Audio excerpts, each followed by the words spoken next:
大家好，我是 Sylvia。很快呢，2025年已经过了1/4了。那春天已经到了，紧接着呢就是4月咯。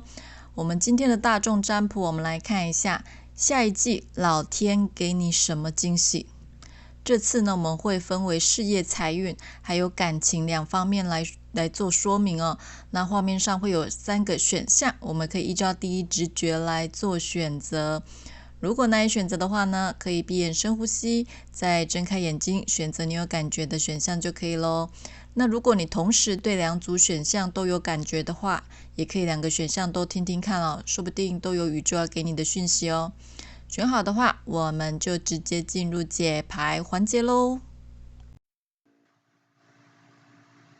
我们来看一下，选择第一组梅花鹿的朋友，你们目前的能量状态是如何的呢？紫微牌卡抽到了武曲七煞、禄存的反牌，还有灵官。选择第一组的朋友呢，你们胆识好，能拼，敢冲，个性耿直，果敢。那有时呢也会显得比较强悍哦，直来直往，是一条汉子。平时呢会比较大剌剌的。这组的朋友呢是超级的行动派，有一种说走就要走的强势气魄哦。那所以呢，如果你的运势好的话，是可以创造出非凡的成就。但是如果运气不好，就很容易冲过头，导致兵败如山倒的结果哦。那因为武曲呢，对于金钱非常的重视，那七煞呢是一旦认定就不放手。所以你们做人做事呢，比较容易失去弹性和缓冲哦，所以也比较容易和人有财务方面的争执。那因为呢有旺盛的企图心，所以就算拼得很累，也不太会抱怨哦，非常的敬业。那对于工作呢，也有很强烈的控制欲望，有时候不容易妥协哦，所以呢，工作也容易呈现一种不稳定的状态。那最近呢，比较容易因为投资和财务的问题而烦恼哦，精神方面会比较紧张，无法放松。那长生牌卡灵官呢，出现在这里，代表你最近有可能刚转换到一个新的工作环境，或是呢有升职的可能，所以呢最近的压力会比较大。再来我们来看一下塔罗牌，塔罗牌抽到的是金币7正位、权杖8正位、权杖9正位，还有女祭司的正位。最近的你呢，应该是在检视自己的成果的一个时期哦。你可能呢在思考自己是否还有其他的出路，或是呢如何能做得更好。那目前你的工作运势看起来蛮不错的哦。最近呢会有突如其来的好运，或者是从天而降的机会，都会为你带来发挥的空间哦。创业的朋友呢，也有机会能扩大自己的事业版图。不过呢，这个好运不是莫名其妙来的哦，是你经过了长时间累积的人脉和能力所得来的。那最近呢，也可能会有好久没联络的朋友哦，突然的来联系你，为你带来新的机遇和机会。不过呢，也因为这个机会很多，所以你的压力不小哦。你会害怕呢自己落后别人，或是做得没有别人好。凡事呢，可能都会设想最坏的状况哦，得失心有点重。但是这种心情呢，又没有办法跟别人倾诉，只好默默的往肚子里吞哦。不过呢，最近的你直觉和洞察力都很敏锐哦。现在呢，是你最接近你的梦想的时候了，所以呢，所有的一切都会带给你学习的乐趣和努力的动力哦。那以上的验证讯息呢，如果有对应的话，我们就继续的听下去。那如果你觉得这不是在讲我，那你一定要相信你的直觉哦，可以跳出去选择其他的组别就可以咯。选择第一组的朋友，最近呢，老天要给你的惊喜是有关于事业成就方面的圆满。塔罗牌抽到了金币9的正位、世界正位、圣杯8正位，还有恋人的逆位。我们看到最近你的财运和事业运都非常的好哦，一到了4月份呢，马上就看到了世界牌，这代表着你在4月份呢，马上就是过着一种相对滋润的状态哦。有想完成的目标或工作事项呢，也都能圆满的达成。不过我们刚刚也说咯，这个好运呢，并非是凭空得来的哦，而是源自于你扎扎实实、勤勤奋奋努力所得来的。那找工作的朋友呢，有机会进到一间福利或待遇不错的公司，那你的压力呢也能减轻不少，你能过上一段自己想要的生活，满足和安全感呢也将围绕着你哦。在未来的环境呢，也能给你很大的发挥空间，你能完成公司交代的任务和目标。这个世界牌呢，象征着不是只有精神的满足哦，而是你在精神和物质方面都能得到充分的满足感，那也能在你的专业领域呢，受到大家的尊敬和赞赏。不过你的野心是很大的哦，你并不会呢就此停止你对自我能力的探索。在5月份呢，你之前经手的一些专案和事项也将告一个段落哦，你会朝着下一个阶段再去前进，会有一个全新的开始。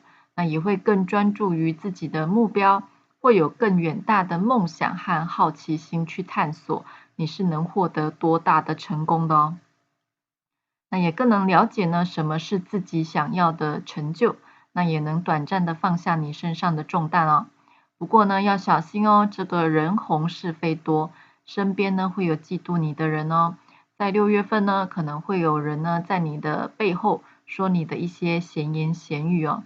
而且呢，在这个月份，你可能也会比较想要放松一点哦，去玩耍，或是呢给自己安排一个假期。所以呢，这个心思比较没有放在工作上。还有呢，就是事业运爆发哦，但是可能对另一半呢就会有点疏忽了，所以呢，两人的摩擦或冲突会比较多，对方会有点小抱怨哦。可以趁着休假的时候呢，多安排一些活动，那也可以增进两个人的感情发展哦。建议呢，要多站在对方的立场着想。那工作完成之后呢，也要多陪陪对方，才不会遭受到对方的白眼哦。再来是感情方面，抽到了愚人的逆位、权杖4逆位、宝剑5逆位，还有宝剑6的逆位。那这组牌的朋友呢，还蛮能享受单身的快乐和自在的。单身的朋友呢，不会急着想要去投入另一段关系哦。可能是之前的恋情让你觉得很麻烦和糟心，那所以你现在觉得单身一个人也很好。那有伴的朋友呢，面对感情的态度会比较消极哦，或是呢容易粗心大意，让另一半会有点恼火哦。那在4月份呢，面对感情也会比较被动，或是呢对这段感情有点倦怠感哦。可能是你的工作太繁忙了，所以呢会比较少联络，容易呢和另一半有争吵的情形哦，导致呢沟通不良，或是另一半呢会容易没有安全感哦，喜欢在一些小细节上找茬，让你觉得有点无奈哦，只能让对方予取予求。那在5月份呢，双方有机会能够迎来对话和沟通的机会哦，可能会有机会呢带对方出去走走、散散心，或者是买一些礼物送给对方，那给对方一些惊喜哦，那也能多相处，增进彼此的感情。不过也要小心哦，有少部分的朋友呢，可能会有被另一半欺骗或背叛的可能哦，要提高警觉。在6月份的话呢，要小心容易和另一半因为有一些口角的冲突都会造成双方的一些不高兴。那建议可以冷处理哦，待双方冷静之后呢，我们再好好的沟通。虽然呢还有很多的状况需要去克服哦，但是呢往好处的想，两个人呢也能在过程中慢慢的累积双方的感情。再来，我们来看一下神谕卡给我们什么讯息呢？首先是反思，还有收获哦。收获这张牌呢，跟世界牌是一样的哦，代表着你呢将能迎来收入的增加，或是你之前长久以来所努力的目标呢，能迎来一个丰盛的成果哦。那在未来的你呢，也能看到你日常生活中和工作事业上的进步。这个收获呢，是上天给你努力的回报哦，是自然而然、水到渠成得到的结果，自然的会到来，能迎来物质上的丰盛和精神上的圆满哦。那反思这张牌呢，是要我们在一个阶段性的任务结束之后呢，好好的静下心来回顾过往的经历，来对以前的行为进行一些总结和调整哦。这样呢，能有助于我们接下来要往前走的道路呢，能走得更顺遂，以及可以避免重复过去所犯的过错。那这是一个成长必经的过程哦，因为呢，反思可以让我们思考如何能更正确及更快速的到达目标和得到成果，才不至于一直走以前的冤枉路哦。再来是真相，还有通灵能力。你是一个直觉很敏锐的人哦。真相这张牌的出现呢，代表着有人对你有所隐瞒。不管呢这个隐瞒的事情是什么，宇宙呢要你先对自己诚实哦，也要你勇于去面对现实。那在未来的你呢，可能会得知一件事情的真相。那当你开始对自己诚实哦，你将不用畏惧事情的真相对你带来的打击，因为呢，你已经晋升成另一个维度的你了。那最近你的能量场呢，也开始会发生巨大的变化哦。你对事物的敏感度呢会增加，那也能吸引你想要的事物来到你的生活。你完全可以信任你的直觉哦，并且呢，知道高我要引领你到达什么样的地方，也能显化你想要的成果或目标哦。再来，我们来看一下智慧神谕卡，抽到了 New Beginnings、Creative Wonderment， 还有 Intuition。这象征着你呢，能有一个全新的开始哦，有一个崭新的力量哦，在带领着你通往一个充满冒险的新方向。那你也能在一个很好的位置呢，来发挥你的能力和潜力哦。宇宙会引导你来创造这股能量和热情，你可以追随你的热情来创造奇迹哦。你是一个直觉很敏锐，并且呢想象力很丰富的人哦。不管你想到的是什么呢，你都能利用你的技能来创造你想要的未来。那宇宙鼓励你呢，现在要去参加一些专业的课程哦。不管你喜欢的是艺术、写作，还是摄影、木工、烹饪，那你都有能力哦，将这些技能呢转化成为你的生活工具。当你真正的为你所爱去生活的时候，你将能创造出更大的奇迹哦。而且呢，你的直觉是与生俱来的天赋哦。你可能呢，容易脑中会出现一些预感，或是容易做预知梦哦。那这些征兆呢，都能为你的生活、为你的迷惘带来明确的答案。那你也可以多多的观察或感知这些征兆哦。它能在你需要做决定时呢，为你带来优势，你也能更明确的知道自己的目标。再来是宝石卡，抽到了星光粉晶。宇宙要你庆祝哦，生活周遭所有一切的发生。那学习着呢，去欣赏身边的人事物，重新去发现世界的美好，可以领略生命的智慧与勇气。那在人生的道路上呢，不管你选择的是什么，你都应该珍惜选择后的结果哦。不管如何呢，都是最棒的。那最近呢，你的运气极佳，有可能会常常接到莫名的邀约，但是可能要避免钻牛角尖哦。因为呢，宇宙要你知道，每一件事的发生都不是单一的出现，不管是好的或坏的，都要去接受它，并且呢，享受它带给你的一切。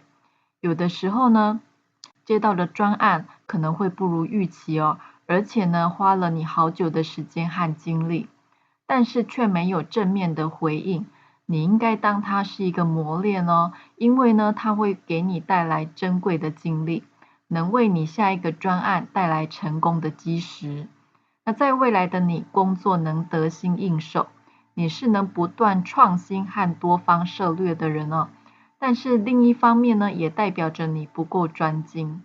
建议你可以专注在某几个重点或面向哦，再深入的研究，加以融会贯通，假以时日呢，必定呢能成就大业哦。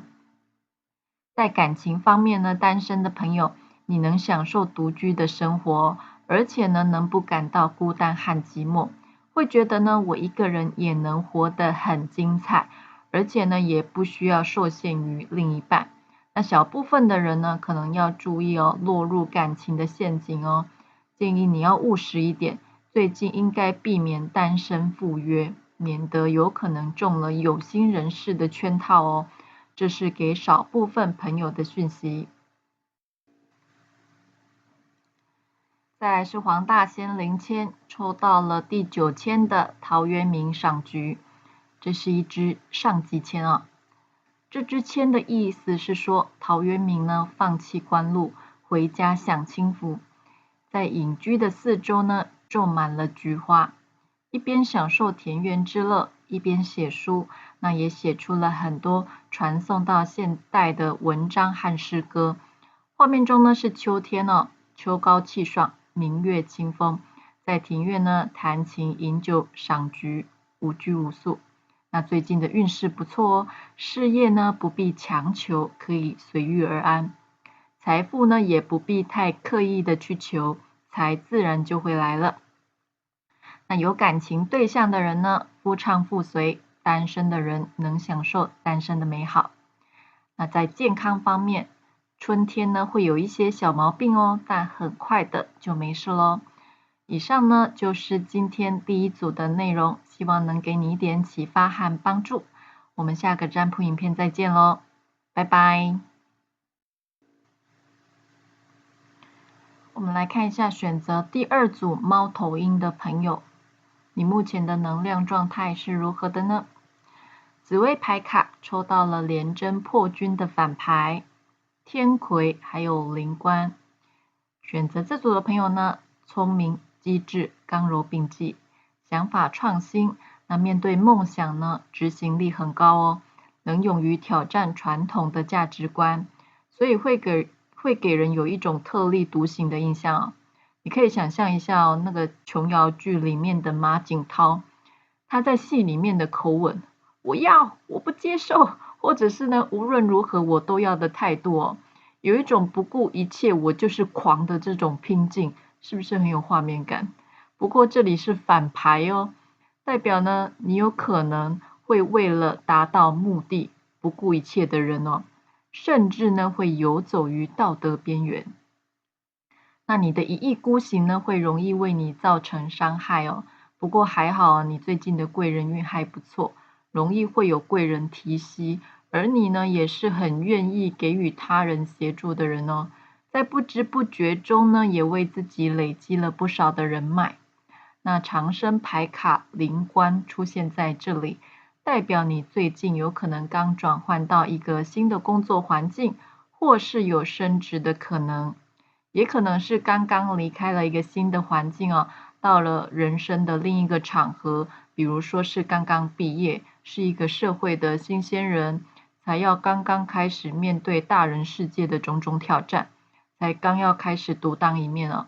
但是呢，也因为能力越强，责任会越大哦，而感到压力不小。再来，我们来看一下塔罗牌。塔罗牌抽到的是愚人的正位、权杖2的正位、权杖6的逆位，还有高塔的正位。愚人的正位跟灵官一样哦，代表你正在探索一个新的旅程。那不管这个过程如何，这都是你学习成长的机会哦。这个灵呢，就像是一颗蛋，象征着我们破蛋而出，准备认识这个新世界。那你现在要做的呢，只是好好的体验这个新的流程跟过程。不过你现在可能还在观望哦，犹豫不决的能量很强，想冲出去呢又不敢。可能你会觉得你的能力、学经历不够扎实哦，你的才华还撑不起你的野心，所以最近你的压力很大哦，可能到了快要崩溃的边缘了。那最近你的挑战和需要面对的困难也比较多哦，导致你无法发挥你的实力，或者是身边有很多的竞争者，这都会让你感到焦虑哦。那也有可能你觉得你付出了很多，但是你却没有得到相对应的回报，所以呢，内心觉得很不满。即使呢，这周遭有人赞美你，你也感到很烦躁哦，会觉得这些人呢只是出张嘴，并不是真心的赞美。那最近有部分的朋友呢，在工作上可能会突然的闪辞或跳槽，会突然的做出一些改变哦，让人摸不着头绪，或是容易呢做出一些冲击性的行为或言论哦，让别人呢有被惊吓到的感觉。那以上的验证讯息，如果有对应的话，我们就继续听下去喽。选择第2组的朋友，最近老天要给你的惊喜呢，是有关于事业成就目标的达成，还有能迎来内在斗争的结束。在感情的方面呢，能迎来符合自己审美的新对象哦。塔罗牌抽到了金币5的正位，正义的逆位，权杖6的正位，还有权杖5的逆位。最近的你可能会觉得有点自暴自弃哦，或是呢会被交代很棘手、没人愿意做的实缺，而让你觉得自己怎么那么衰啊，会感觉到这社会的冷漠。在4月份呢，你会觉得自己受到了压榨，那明明你做得多，但是没有得到相对应的报酬和评价，会容易感到心理不平衡哦。建议你不要凡事都逆来顺受哦，应该要适时的表达出自己的不满，以免呢让有心人士软土生绝。不过在5月份的时候，事情将迎来转机哦，你将能以自己的方式来获得成功，而且呢能得到众人的注目，能够因为达成不错的交易，或是呢完成上司交代的目标而受到注目哦，进而呢能受到长官的赏识，得到提拔的机会。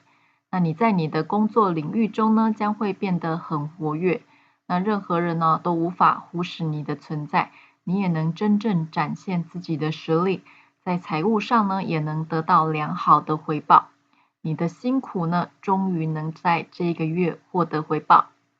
到了6月份呢，如果你之前在工作上和人有一些争执或是人事斗争的状况啊，在这个6月份也能迎来一个结果，可能是已经分出了高下，或是有一方已经妥协了。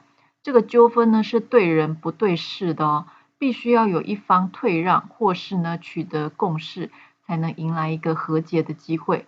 那如果呢是有诉讼的纠纷，这也代表在6月份能有机会透过调解和协商来解决这些争议。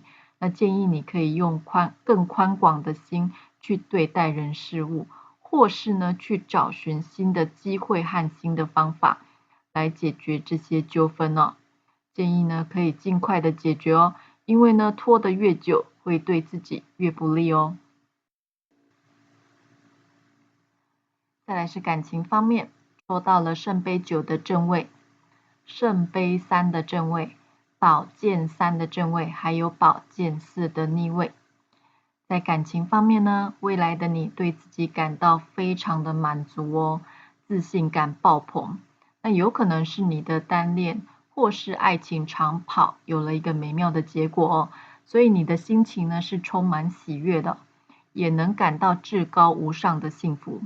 在人际关系方面呢，在4月份也能和同事、朋友处在欢乐和和谐的关系之中。那你也能在众人面前呢，坦率的表现自我。也有机会呢，和3、5好友聊天哦，小酌一番，分享彼此的生活和心情。那有伴侣的朋友呢，也能和对方一起从事很多快乐的活动，那也可以共同创造快乐的回忆。或是能融入彼此的生活圈跟交友圈，可以增加像家人般的亲密感哦。单身的朋友呢，也可以透过朋友的介绍，能够认识投缘的对象哦。建议你可以多参加一些社群活动哦，可以有机会认识不错的对象。不过呢，在5月份要小心哦，容易因为对方无心的举动或言语呢，来伤害到你，那可能会让你遭受到一些打击和困扰。那有时候呢，我们常常会因为他人的有口无心，或是呢太在意某个人的批评，其实对方可能就说了一次重话，但是我们会让那个情景在我们脑海里面反复的上演个数百回合，反复的重伤自己数百次哦。其实呢，这终究都是因为我们自己不够认同自己和不够接纳自己有关哦。那其实这些无心的举动或话语呢，都能让我们反思如何爱自己的智慧和承认我们自己的脆弱。那我们才有机会去学习如何坚强跟温柔。到了6月份呢，经过了5月份的伤之后，代表呢在6月份的你能够让两人短暂的疏远的关系重新的动起来。那你也可以调整好你的状况哦，慢慢的整装再度出发。那你会调整和对方的相处方式哦，慢慢的让两人能升级到新的关系，双方也能有新的对话，好好的为两人的关系呢奠定更稳定的基础。再来，我们来看一下神谕卡给我们什么讯息呢？首先是吸引还有燃烧哦，这代表着在未来将会有吸引你、符合你的审美的另一半出现哦。他是个充满魅力的人哦，他的所有的一切会吸引你的目光和关注。那有部分的朋友呢，则能结交到兴趣相同的伙伴，那彼此会有共同的观念和目标，你们会觉得有相识恨晚的感觉哦。但是呢，一点也不晚，因为呢，在人生的道路上，何时该出现什么样的人，这都是早已经设定好的哦。那任何的人事物在特定的时间和地点出现，都是有宇宙为你安排好的原因哦。那这个燃烧呢，代表着你在未来将会迎来一个需要做出重大改变的状况。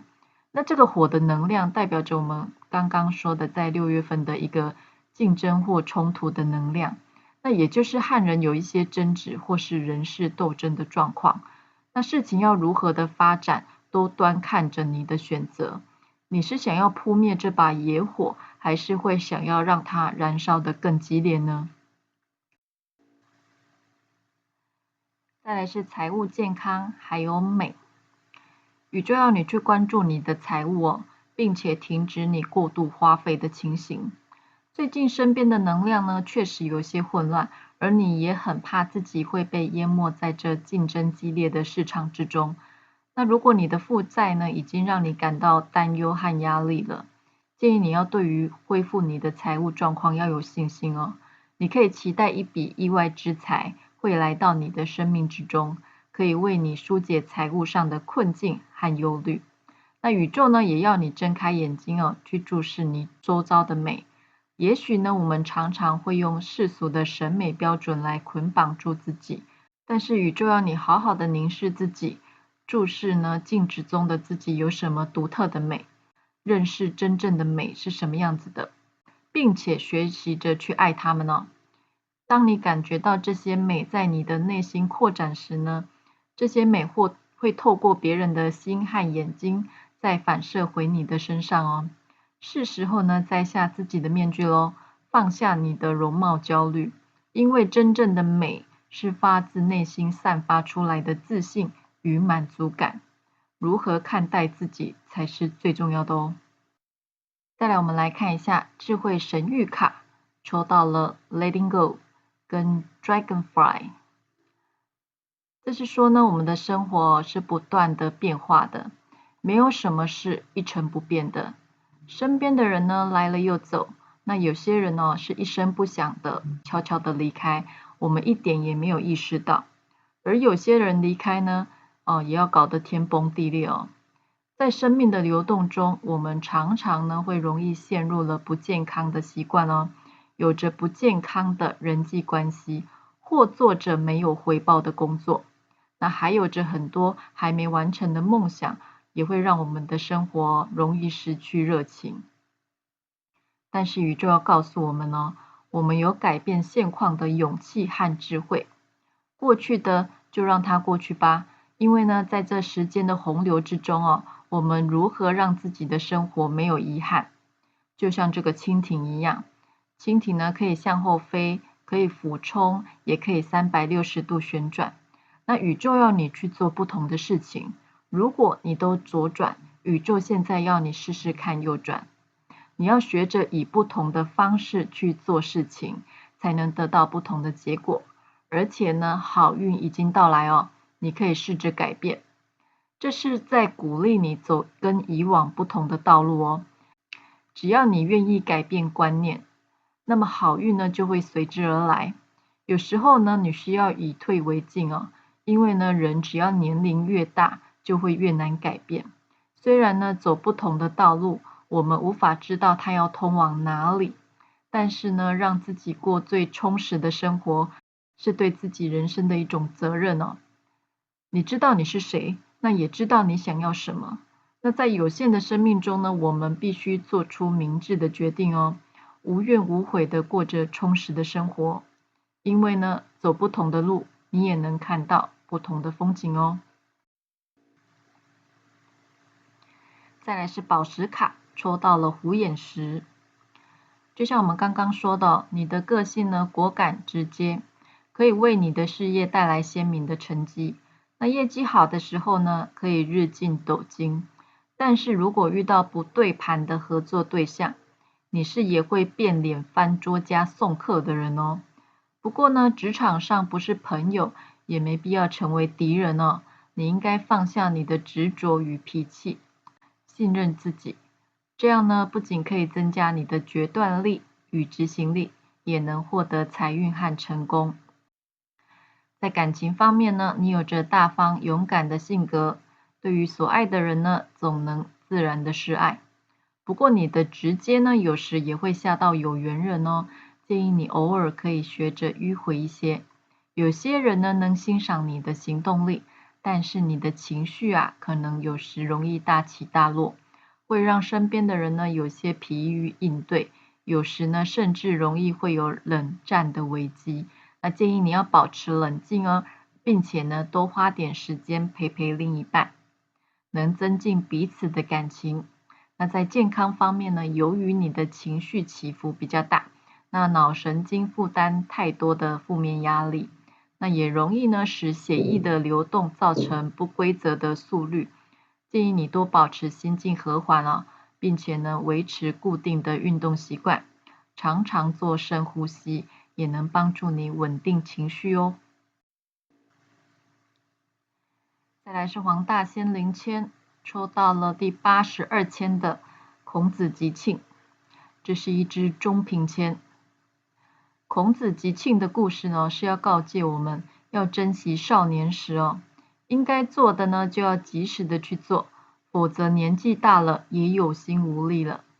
那得到这支签的人呢，凡事应以善良和顺为贵，不要认为善事太小而不去做，那也不要认为呢恶事太小而去做。做人呢要把握今天，珍惜今天。能帮助人的话呢，不管是出钱还是出力有机会的话应该广结善缘。当你需要帮助时，也一定会有贵人来帮助你。那这是一支中平签，代表运势平稳但是需要小心谨慎的防小人和口舌之争。那下一季的运势呢，目前的大环境对自己不太友善，凡事呢安分守己都是能平安度过的在事业的运势呢，不要想太多赶快脚踏实地的将手上的工作做好就可以咯。那财运方面呢，小投资可以进财，但太大的投资风险大，需要谨慎一点。爱情的运势呢，吵吵闹闹，斗嘴不断，那建议要多让着对方一点。在人际关系方面呢，最近小人比较多，背后呢有些闲言闲语，不过你可以不用搭理以上呢就是今天第2组的内容，希望能给你一点启发和帮助。我们下个占卜影片再见咯，拜拜。我们来看一下选择第3组刺猬的朋友，你目前的能量状态是如何的呢？紫微牌卡抽到了贪狼的反牌、天月的反牌，还有长生。选择这组的朋友呢，聪明博学，而且个性比较开放啊，做人圆滑热情，充满好奇心，喜欢探索事物，临场的反应也很快。那异性缘很好，也容易呢会对宗教和玄学有兴趣哦。那喜欢赚钱，也懂得享乐，喜欢花钱来满足精神享受哦。不过这里是反牌哦，代表你最近生活比较放纵和贪玩，心思呢都不在工作上，那做事的执行力也不够哦。少部分的朋友要小心沉迷于情欲之中，还有呢就是容易有桃色纠纷的问题。天月的反牌出现在这里呢，代表能帮助你的女性贵人还没有出现。这个贵人呢是拥有丰富的人生经验哦，所淬炼出的智慧。那它具有柔软的特质，能在你有需要时呢给予你帮助哦。长生这张牌卡出现在这里呢，也代表着最近应该是有新机会的开始，那可能是刚开始了一段新的感情，或是跳槽到更好的新公司或新部门了，也可能呢是开始了一项前景看好的新工作，或者呢负责新的工作内容。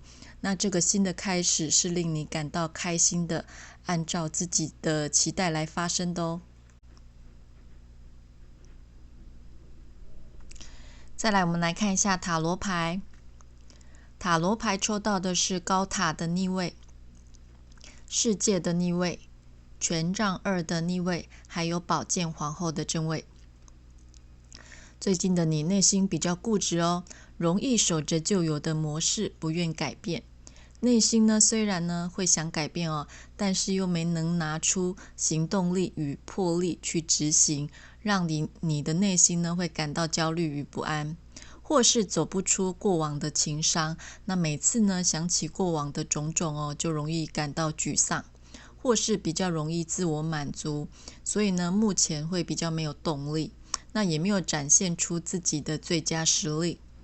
最近呢，工作中哦也容易出现一些突如其来的变化，那建议你呢应该随着变化去做调整哦，会有新的契机哦，那也能为你带来新的机会。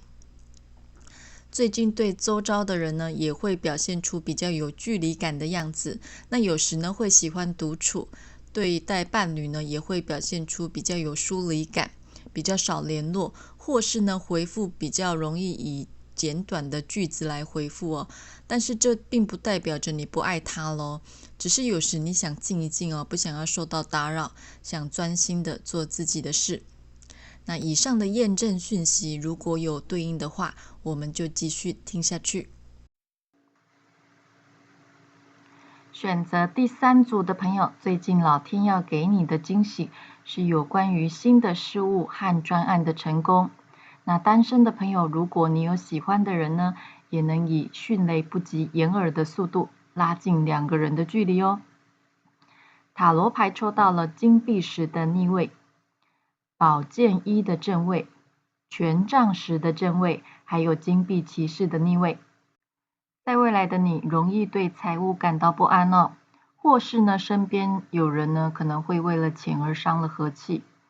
你可能呢会被迫承担了一些本来不属于你的重责大任。那在4月份呢，你也即将开始新的挑战咯。你有可能呢会面对的是你以前从未接触过的领域，那也能让你的心焕然一新，因为呢你正要走上跟以往不同的道路哦，而你呢确实也能运用你的头脑和过往的经验来获得成功哦。在4月的你呢，能跨越逆境，获得你想要的胜利和成功。你能把握手上的机会。那如果你是业务，或是需要做一些企划提案，你都能表现得很好哦。你能让别人看到你的效率和能力。需要扛业绩的朋友呢，在这个月业绩会不错哦，进财不少，会延续到下个月。我们也知道能力越大，责任越大。你可能呢是一个全能全方位的人哦，也能获得大家的信任。因此呢，在5月份，大家如果有什么疑难杂症或是不懂的事情，都会麻烦你出面或是协助。你会承载着四面八方丢给你的现实责任哦。不过呢，你还是能努力的达成目标，只是你可能会扛了太多不属于你应该扛的责任了，有可能呢会有太过努力而过劳的现象哦。建议你应该和周遭的人商量哦，共同来分担职务，不要总是答应别人的要求。所以呢，到了6月份变化不大哦，你依然呢是扛着责任，那努力的应对这些状况，做事呢也会趋向保守，做事的行动力会比较不够哦，容易将精力耗费在琐碎的事情上面。所以这个月呢，财运是一般般哦，建议你要打起精神来哦，要仔细观察后续的局势，你才能灵活的应对接下来之后的挑战哦。再来是感情方面，抽到了宝剑9的正位、恶魔的正位、权杖7的逆位、宝剑骑士的正位。在过去的你呢，应该是有承受了一些感情带给你的伤害哦，所以呢，现在的你容易想起以前的那些伤痛，就会容易失眠，或是容易做噩梦哦，脑神经有点衰弱哦。有对象的朋友呢，也容易忧心和彼此没有未来。那常常会自己想的很多，可能会在心里幻想很多分离的场面哦。那可能是另一半带给你的精神压力太大了。在4月份的时候呢，可能会太过于依赖另一半，凡事呢都喜欢插一手，其中一方呢会太过于关心另一方哦，和想控制和掌握对方的行踪，要小心哦，容易让另一半受不了而发生争吵哦。单身的朋友呢，在4月份要小心出现的对象不是真心的哦，有可能是建构在一夜情或是爱情游戏中的情感关系哦。要避免自己投入的太深。在5月份哦，如果有出现感情的对象，在这段时间呢，你很容易受到别人的影响哦，可能会因为别人的一些闲言闲语，就打消你想要再与他更进一步的心，因而踌躇不前。那有伴的朋友内心会比较混乱哦，但是呢，感情基本影响不大，只是你有时会感到怀疑哦。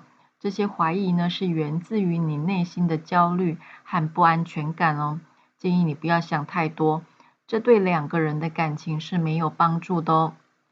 在6月份呢，单身的朋友可能会迫于外在的压力，可能呢身边出现了竞争者，而会产生一种危机感哦。你可能会面临需要迅速采取行动或是下决定的时候了。所以呢，你会顺应着自己的内心猛冲，以大胆的行动呢去接近对方，并且能和对方更进一步。有伴的朋友呢，在这个月呢，则容易直来直往，有时呢说出口的话太直接了，要小心会伤了另一半的心哦。建议你要说出口的话，还是呢要思考一下再说出口，免得说者无心，听者有意，伤了感情哦。再来，我们来看一下神谕卡给我们什么讯息呢？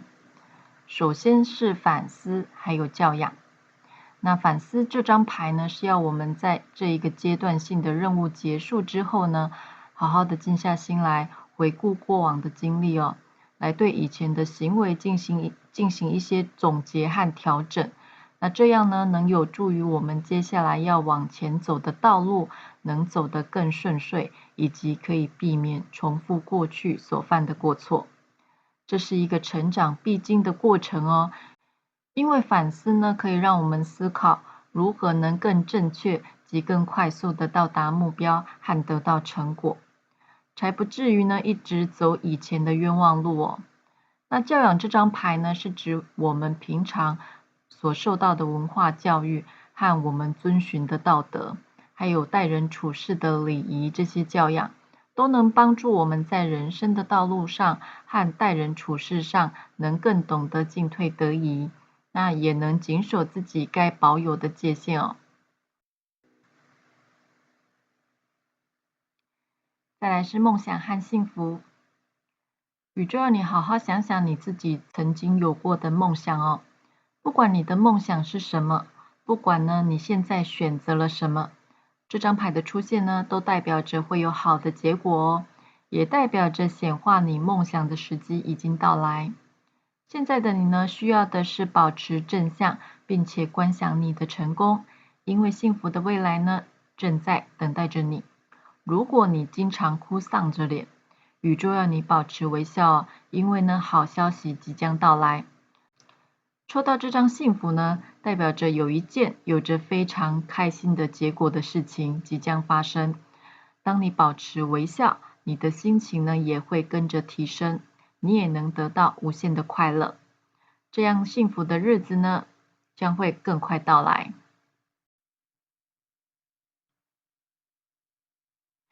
再来，我们来看一下神谕卡，抽到了 Illusion 跟 New Beginnings。这里呢，指的是错觉哦，那是指我们对于某件事有着错误的认知，或是呢一个不真实的人。那这可能是你生活中习惯追求的虚幻的名声，或是呢经常性的冲动消费所购买的一些用不到的东西哦。还有呢，就是我们生活中常常有着不健康的情感关系，这些呢都和我们的人生紧紧相连。宇宙要你接受这些事实哦，包含这些错误的认知和用不到的东西。最重要的是呢，不适合你的人际关系，你要如何能断离这些能量？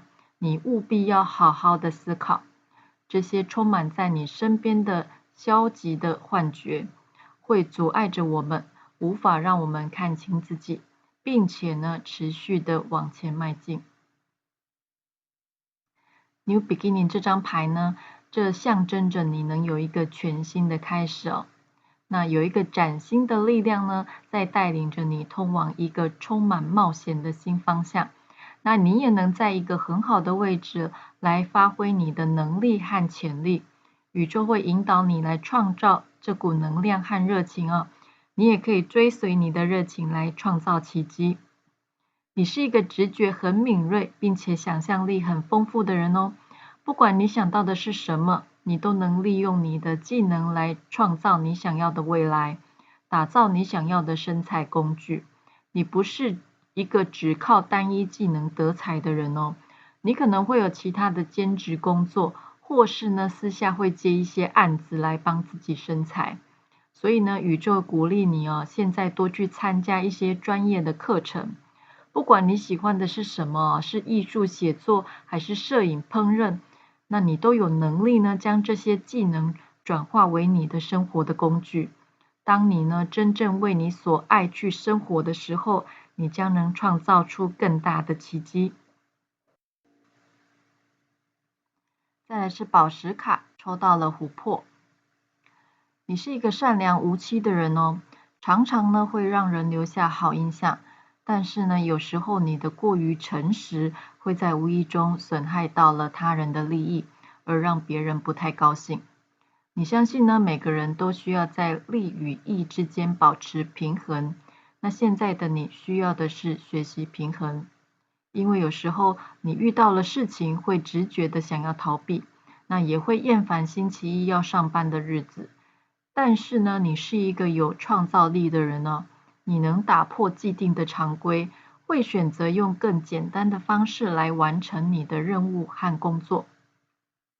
现在呢，是你人生即将破蛹而出的时候，那这些直服的能量呢是不舒服的，需要经过一番挣扎才能展现你美丽的羽翼。宇宙要你享受现在的这个过程哦，也不要抗拒，因为这些痛和不舒服的能量呢，必定会成为你未来的养分。当你走过这些经历时，回头看向过去，你将会感谢这一切的发生哦。再来是黄大仙灵签，抽到的是第91签的月里嫦娥，这是一支上上签哦。这支签是说呢，嫦娥在月宫中过着无忧无虑的神仙生活，人间的湖山景色都在月色下展现无遗，洁白无瑕的一片圣洁，万事皆圆满，前途皆光明。最近的你呢，会感觉到运气呢比过去的任何时间都明显的转好。在事业方面，原来呢较为保守的计划也会迎来意想不到的突破哦。在财运方面，财源多，财路广，钱财呢是来自四面八方。在最近心情也会比较愉悦，平安顺利。感情的方面呢，如果是男性，你要多花点心思哦。女性会比较顺利，心情舒畅。那饮食呢，尽量清淡，会令你感到身体比较轻盈，脑袋也灵活，气色也会比较好哦。以上呢就是今天第3组的内容，希望能给你一点启发和帮助。我们下个占卜影片再见喽，拜拜。